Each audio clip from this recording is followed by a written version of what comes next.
আরে, তোমার কি সবসময় মনে হয় যে বুফে খেতে গেলেই আমার টাকা লস হয়, আমি বেশি একটা খেতে পারি না?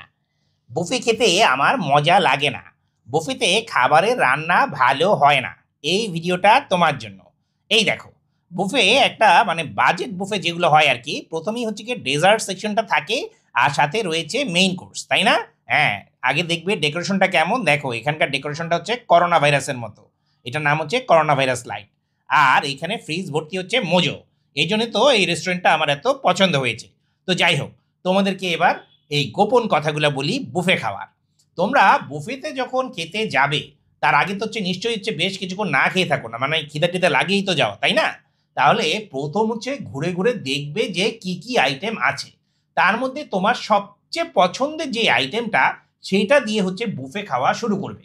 যেমন মনে করো আমি মোটা মানুষ, আমার সবচেয়ে পছন্দ হচ্ছে গিয়ে গরুর মাংস।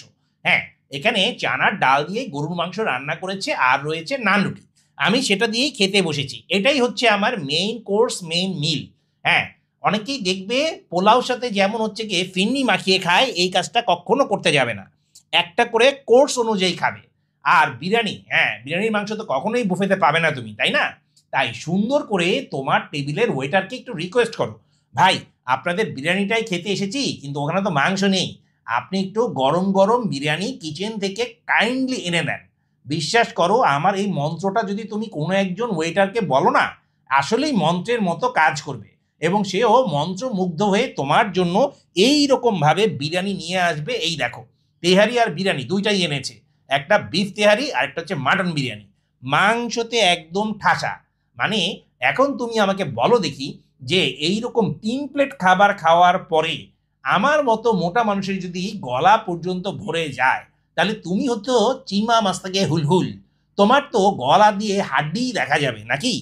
তারপরে তোমাকে একটু রেস্ট নিতে হবে, যে এরপরে তুমি কি খাবে কি খাবে। সেই জন্য তুমি কি করবে, এরপরে এই বিরিয়ানি টিরিয়ানি খাওয়ার পরে তুমি ডিসিশন নিবে যে এখানের মধ্যে কোন ডেজার্টগুলো খাওয়া যায়, নাকি অন্য কোনো খাবারটা রয়ে গেছে যেটা এখনো তোমার খাওয়া হয়নি। ওদিকে আবার তোমার পেট একদম ভরে গেছে, কোনো কিছু খাওয়ার একদম কোনো জায়গা নেই, কোনো সমস্যা নেই। তুমি এবার লাইভ স্টেশনগুলো ঘোরা শুরু করবে, মানে বুফে রেস্টুরেন্টের মধ্যে হচ্ছে ঘোরা শুরু করবে, যে পরিদর্শন করবে কে কিভাবে খাচ্ছে, কে কিভাবে খাবার নিচ্ছে। এই লাইভ স্টেশনের অখাদ্যগুলোর দিকে হচ্ছে গিয়ে তাকিয়ে থাকবে, কোন কাবাবটা খেলে পেটে ব্যথা করবে সেটা হিসাব করবে। এরপর গিয়ে আনবে স্যুপ। হ্যাঁ, যত পদের স্যুপ আছে প্রত্যেক পদের স্যুপই ১ চামচ করে আনবে, মাত্রাতিরিক্ত খাবার কখনোই আনবে না, খাবার নষ্ট করবে না।